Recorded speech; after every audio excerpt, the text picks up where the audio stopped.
You were not with us yesterday. I will introduce to Inga. She's a translator from Israel. She's a copywriter. She's our colleague. She's a literary translator, marketing translator. So Inga, maybe you can tell a couple of words about you for those who wasn't here yesterday. Okay, и мы начинаем. Hello. Can you hear me? Yeah. Okay. First of all, thank you for coming and with your blankets and freezing with me. As Joseph said, I'm from Israel. I'm from Tel Aviv. Not really Tel Aviv, but close enough. And I'm here to talk to you about a rough guide to translating travel guides, because one of my mainstays is, like I said yesterday, is translating for the travel industry. And I've been working for almost 20 years doing this thing that I'm going to talk about. And in addition to literature and marketing, like Joseph said, I can understand a few things. The word marketing, for example, because it's the same. And I've been chair of the ITA, the Israeli Translators Association, and I've been teaching all kinds of stuff in subtitling and others. So let's start. I'm going to talk to you about a little bit about the market of translating travel, especially travel guides, and then give you a little bit of information and insider look at how the work is done and why is it, for me, it sounds a little bit, maybe for some people repetitive, maybe a little technical, because you have to tell people, go this, go right, go left, and go down the stairs and up the mountain, but how creative it can also be. So let's start. So a glimpse at the market. First of all, some facts, because I translate from English into Hebrew for the Israeli market. First of all, you have to know that Israel is a nation leaning heavily on translation. Okay, we are a small market where a small language, what we call low diffusion language, and we translate a lot. Literature, subtitling, marketing materials, brochures, whatever, everything. Unlike the States, for example, okay? And another fact that you have to know is that Israelis love to travel. Oh, very, very, yes, very surprising, right? Israelis, we're about 8 million people, and sometimes people think that we are as big as China because we're everywhere, okay?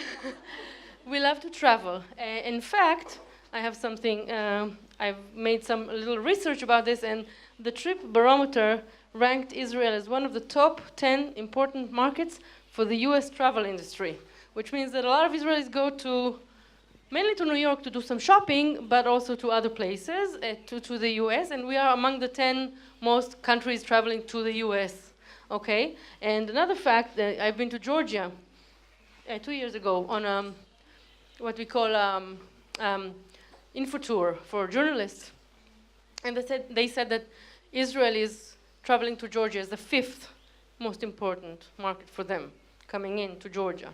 So we do a lot of traveling, okay? That's why we also translate a lot of travel guides into Hebrew. The travel industry is a big business, and most international publishers are translated. The main publishers are Lonely Planet, which I have abbreviated into LP, and DK, which is Dorling Kingsley, if I'm not mistaken, and their brand is called Eyewitness, EW. Okay, they are the main ones, but there are others also. Like you can see here, the publisher that I work for is called Haolam, which is the world in Hebrew, okay? And they have the concession to translate everything almost in the travel industry. So we do like Rome and New England, and you can see Corfu and Puglia in the southern Italy and others. And I've also done some Michelin guides in the past, but for another publisher. And there are all kinds of smaller. As you can see, a lot of things coming out, and this is just a small, tiny example of things that are translated into Hebrew in this field. Okay, there have been in the 5 or 10 years, I think, winds of change. This is in Hebrew, but I will explain in a minute. Okay, there have been some winds of change because, as you know, as you may have noticed, there's something called the internet. I think they discovered it, okay, a few years ago, and or did not discover it, but expanded it a few years ago, and now it has apps and all kinds of wonderful things, okay, that you can use with your smartphone and tablet, and so we would think that this thing called travel guide that you carry on with you would disappear, right? So there has been a wind of change because, for example, we were 10 translators 10 years ago, and we're now 3.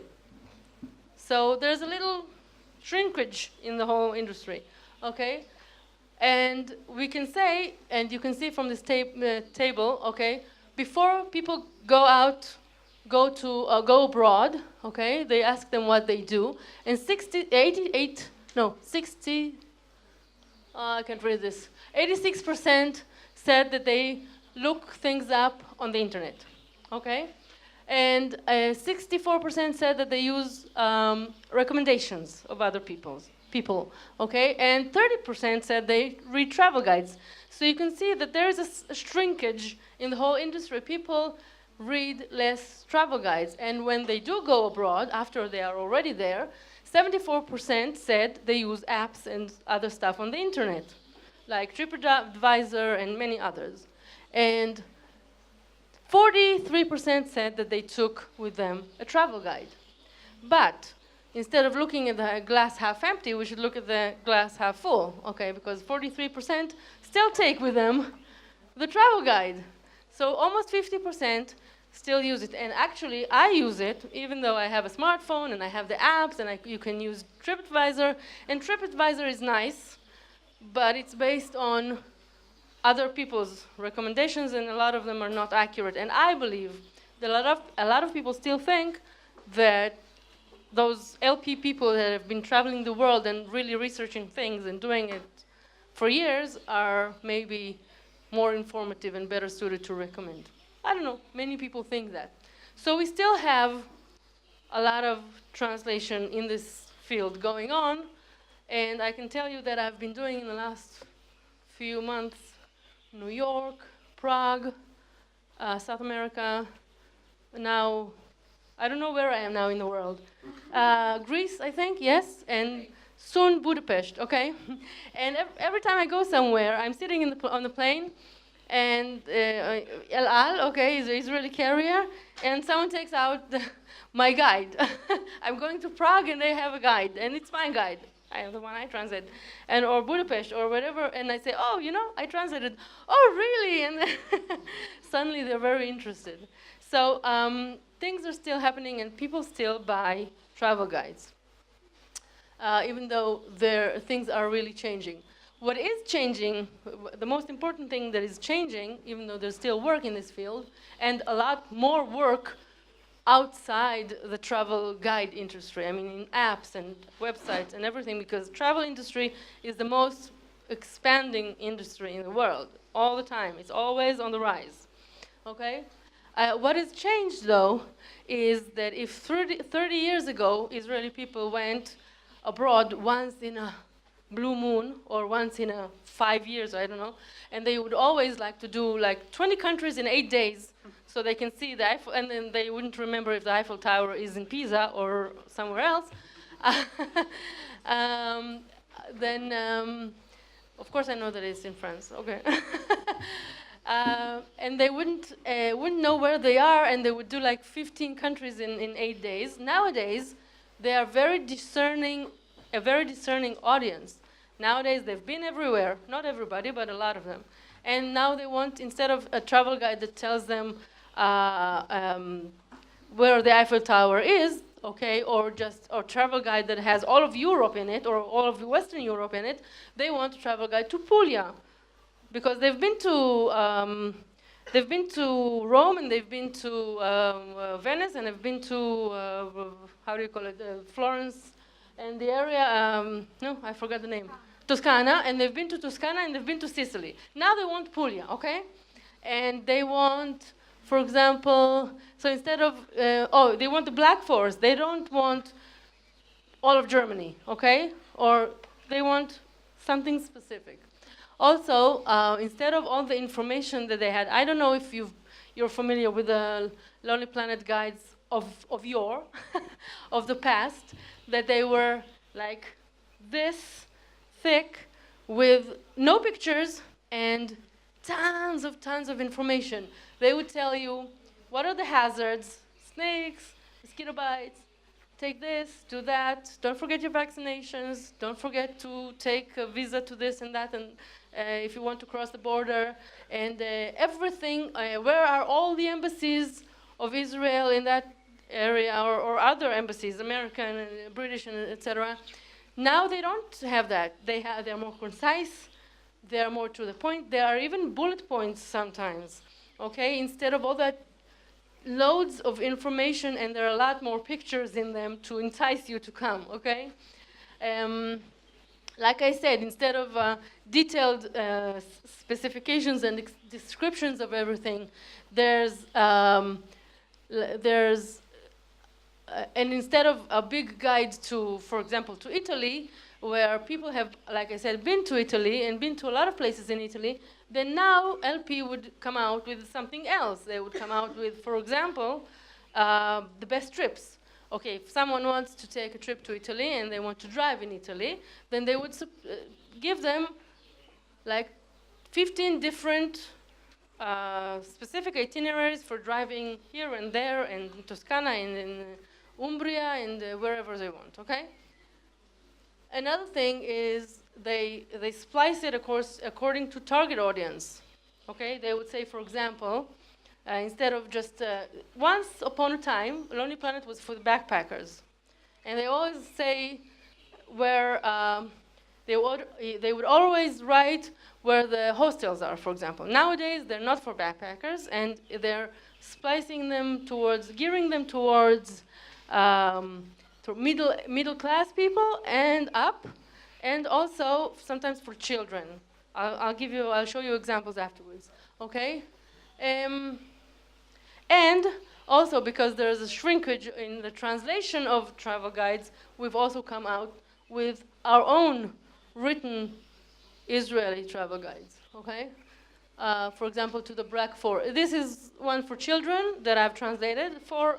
This is really great if you want to buy this for your children. If you're going to New York, Rome, Paris, or London, this is a great guide for children. I'll show you in the end why it's so great. Something for people who like to drive with their own car. Then it's friends, 39 driving itineraries, okay? And this is our own, written in Israel, something very innovative that we have come up. I didn't do this. I'm going to do probably another one, where you use the, how do you call the barcode? The barcode of the that you have for the smartphone. Yeah, then you can. Yes. Then you QR code. Then you can use it. There are maps with QR codes, and you just upload the maps, and it's very interactive, and it gives you an opportunity to update all the time. Instead of being like an outdated book that changes, it's updated all the time. Okay, so that's something new that has come out. Okay, so in order to break into this small and very specialized market, what we need is a deeper knowledge today. So it's not enough just to be familiar with where Eiffel Tower is, and I know that it's in Paris, okay? But a deeper knowledge of, for example, Georgia or New England or wherever whatever you're translating. Now, nowadays it's easier than in the past because of the internet that I told you about, but you still need the knowledge.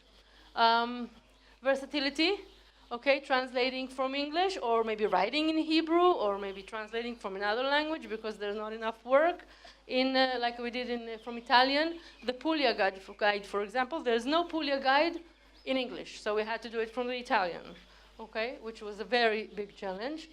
And creativity, writing instead of translating for children, which is entirely different because you have to use another tone, because you have to, I'll show you how creative it can be.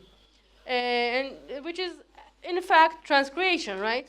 Okay, when I first attended something about a panel or a presentation about transcreation a few years ago in the ATA, it was the new buzzword, okay? Suddenly I said, oh, I've been doing that for like 15 years or 20 years, okay? Like, I think it was Hans that said yesterday, the transcreation is just translation. Okay, it is, okay? We've been doing it if we're translating literature or this or whatever, because transcreation is essentially like localizing something into your own culture, okay? Or doing it creatively, okay? So, so this is something that we have to take into account in this changing market. Now, let's talk about function. Not sex, function.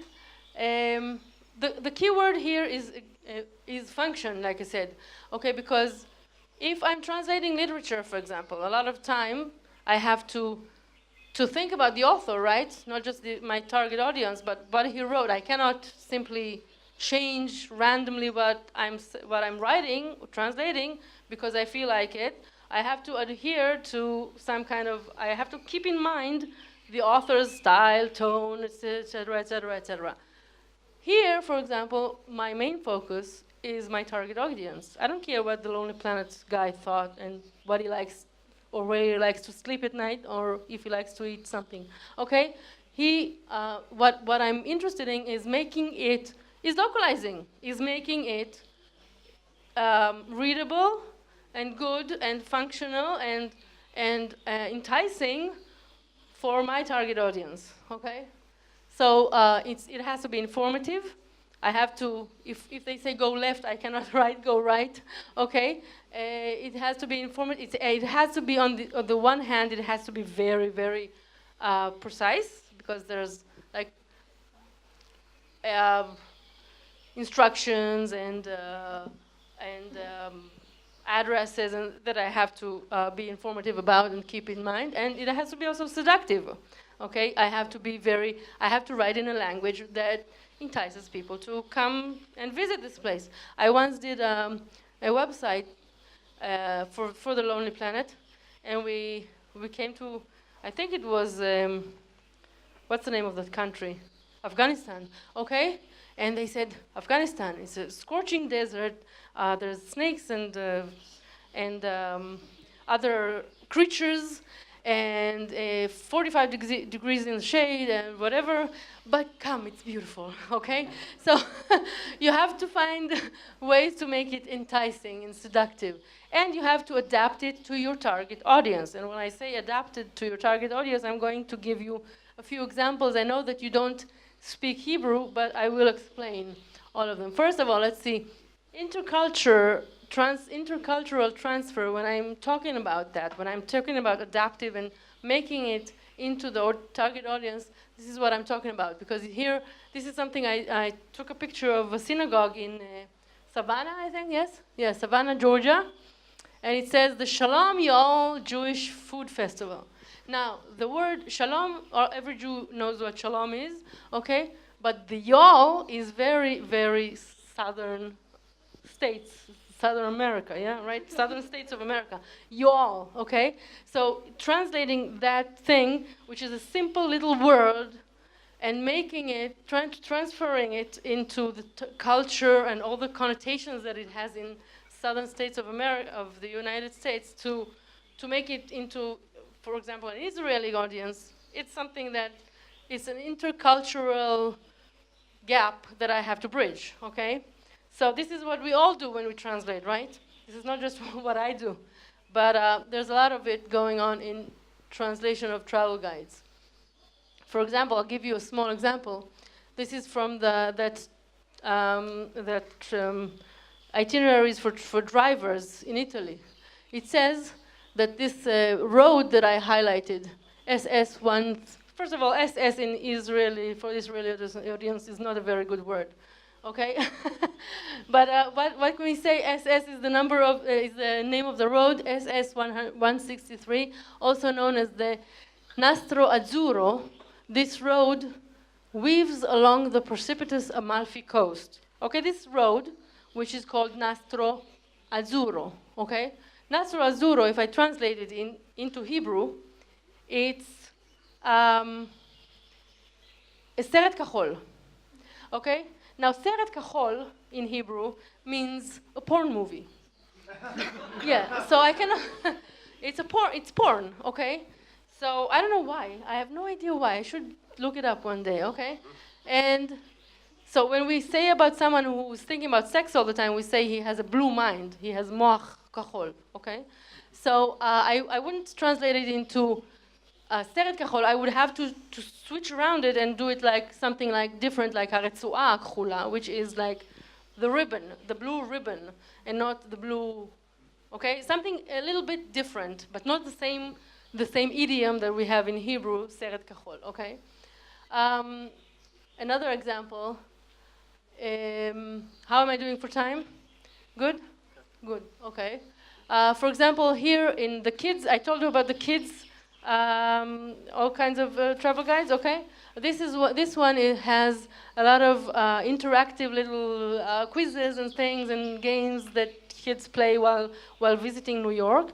So it says, during Hanukkah, the Jewish festival of light, a special lamp is lit. The Jewish Museum has a version featuring 8 candelabras. Can you... now, every Jewish person knows what the Festival of Lights is. I don't have to elaborate.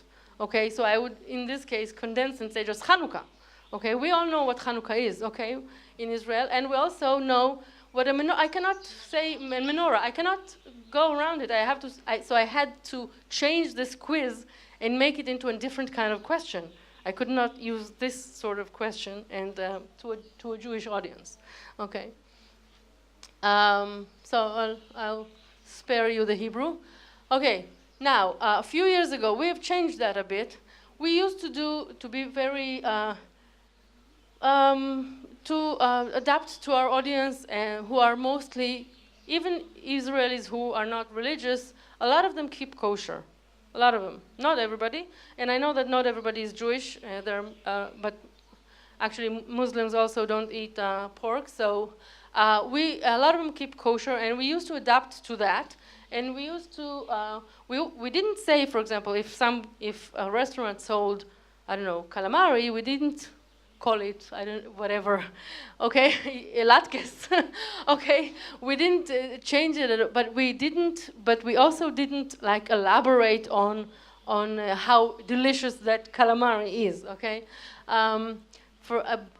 This is another example, sorry. Il Forno del Ghetto in Rome is a bakery, and it says that it's kosher. It says, a hole-in-the-wall Jewish bakery.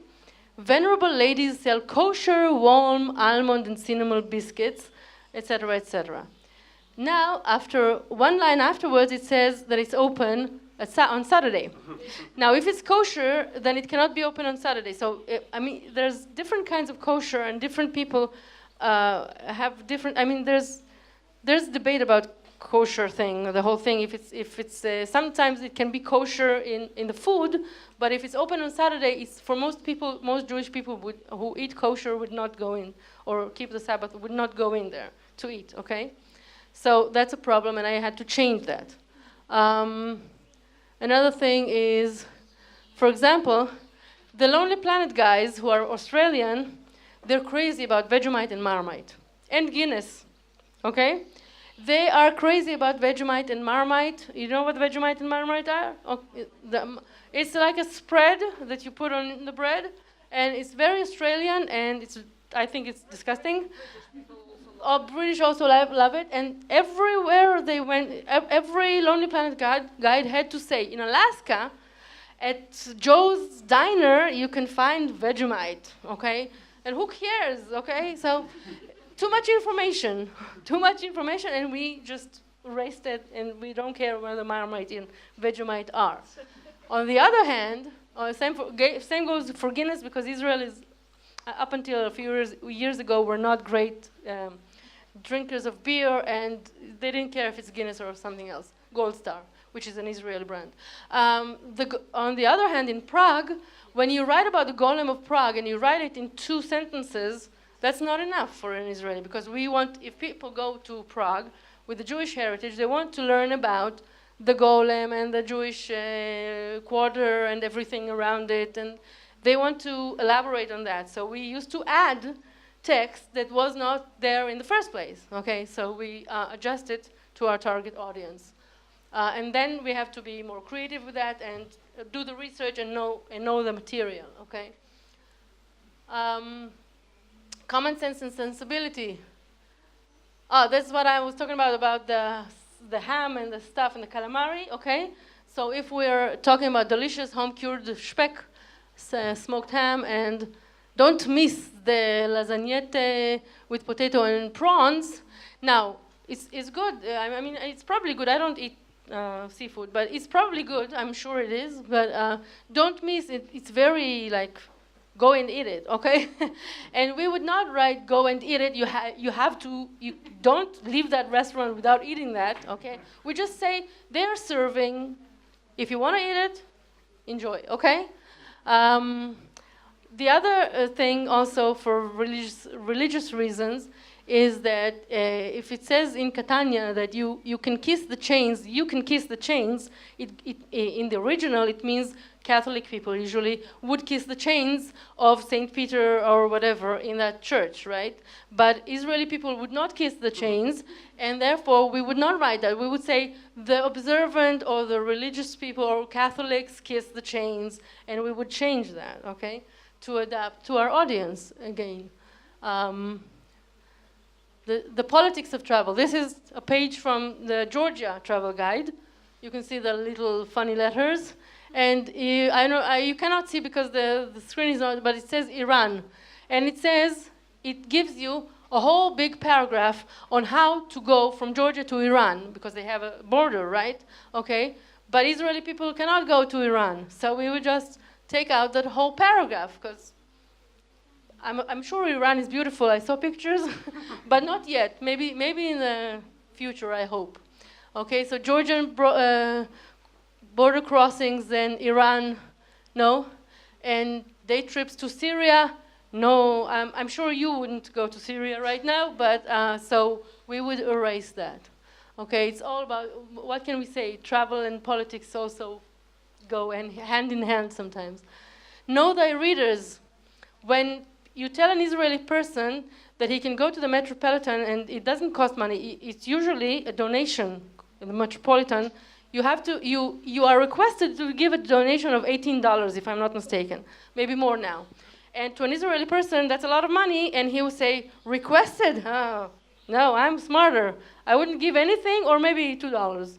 Okay, so when it says donation requested, we would say, nidreshet truma, imperative. We would say, you have to give a donation, okay? Keep that in mind. Otherwise, they will just avoid it. The same goes for dress accordingly in a church, okay? Yeah, because Israelis like to wear shorts and, so no wearing of shorts. I would emphasize the thing that you cannot wear short and sleeveless shirts, okay? And when the swimming, the currents and the swimming it is inadvisable to swim here. A British person, when you tell him it's inadvisable, he say, okay, sorry, okay. But when you tell it to an Israeli, he will go in, and that's why we have a lot of we have a lot of people drowning in the Mediterranean, I'm afraid. So we would say the currents are strong. Swimming here is absolutely forbidden, okay? Just so you know. It's on your head if you do it, okay? I think, how much time do I have? I think I may skip this. You're not keeping track, people. You're not. You're not keeping track. Okay, I will say 12 minutes. Okay, so we have. I thought, okay. So voids, I don't know if you are familiar with the vocabulary, with this thing, voids and gridding. For example, void is when we have a word, a special word, for example, that for chutzpah, yes, chutzpah, that you don't have in other languages. Okay, so that's a void in your language. We have the word chutzpah. You don't have it in British English because British people are not chutzpah filled. We are, okay? And gridding is, for example, the fact that the Eskimos have 500 words for snow and we have just one word sheleg because we don't have a lot of snow, okay? So that's gridding, a different kind of gridding in different language. So we have a lot of that problems when we translate travel guides. I'm sorry if I'm talking too fast, but I have to run along. So the church vocabulary in Hebrew is problematic because you don't have a lot of that, okay? So there's, for example, I'll skip this and, what did I do? Oh, okay.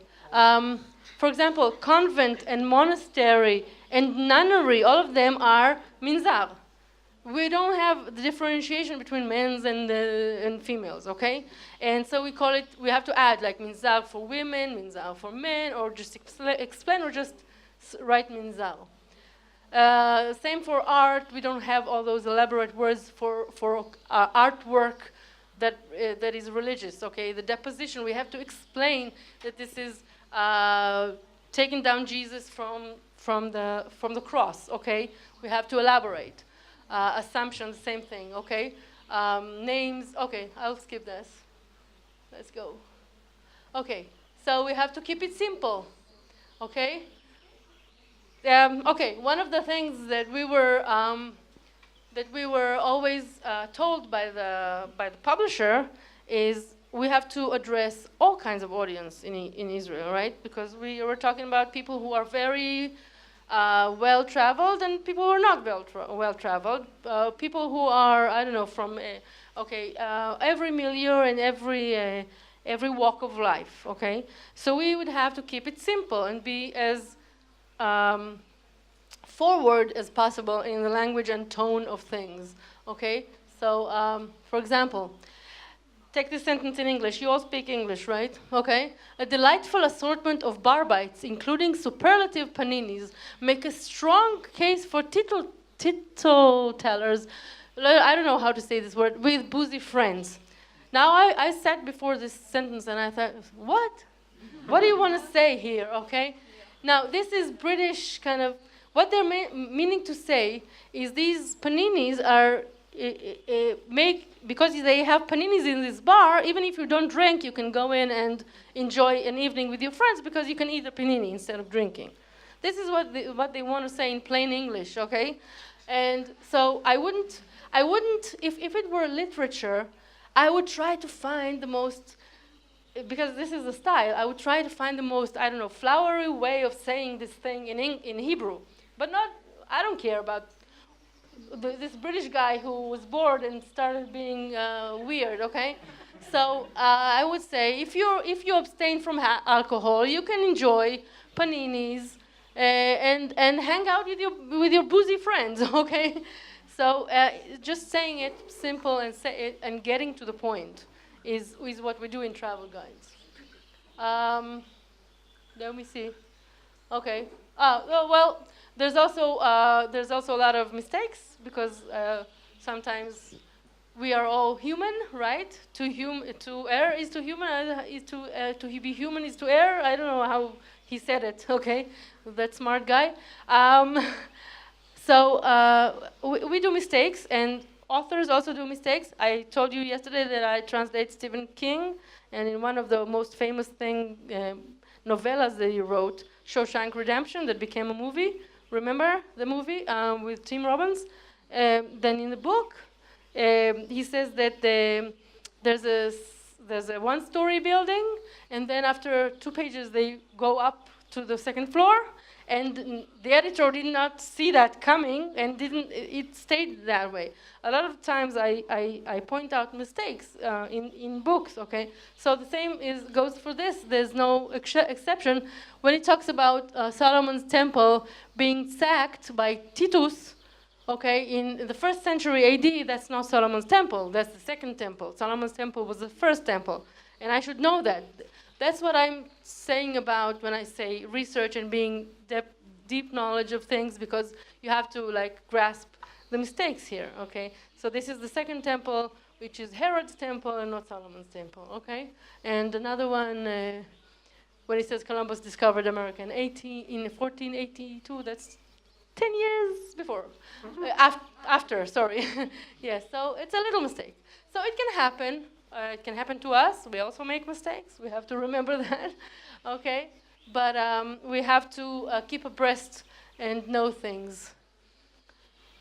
A creative license. This is the children's guides that I was talking about. The 4 guides, they are the cutest thing. I so enjoyed doing them. They give you creative freedom to do whatever you want, because this was transcreation. Because you have, for example, this 2-pager. Every spread 2 pages is dedicated to a different place. For example, in New York here.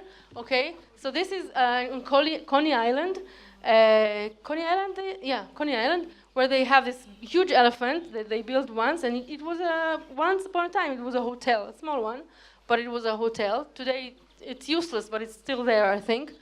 And they called this spread of pages, they called it "Pack Your Trunks," which play on words, trunks and trunk of an elephant. So you have to find a play of on words in Hebrew.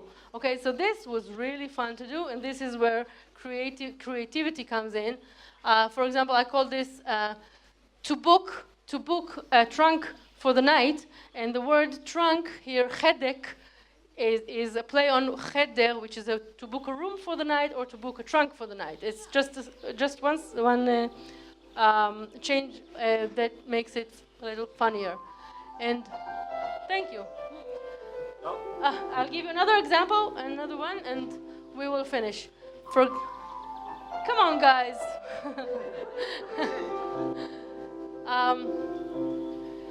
You can see here, for example, this is from Paris. This is from the Paris Guide, where this spread of pages was dedicated to Marie Antoinette, and they see her here, sitting in her cell, the poor thing, after saying that you let them eat cakes, and she was imprisoned, and she says, "C'est la vie," the play on words, okay? C'est la vie, and you have to find something else to make that play on words. So what I did is Chaim shakakele, which means Chaim shakaele is c'est la vie, is like what a life, okay? C'est la vie, or something like that. And kele is prison, okay? So a prison life it's a play on words, and it sounds very funny and nice in Hebrew, okay? You have to take my word for it, or just ask Joseph, okay? Thank you very much, and if you need my information, I'm here. And I hope you enjoyed it. Thank you, Inga, for this amazing presentation. I'm sure most of the examples are valid for Hebrew, as for Ukrainian and Russian too, especially when it comes for not advisable and forbidden. Yeah, sure. Do anybody have any questions? No? I just, in the context of travel and Israel, I just remembered a joke when a guy asked his friend about what are you going to do on holidays. Oh, he answers, I'm going to travel around the Israel. Okay, and in the afternoon? Well, yes, we are a tiny country, okay. Yeah, so thank you for everybody. И мы готовы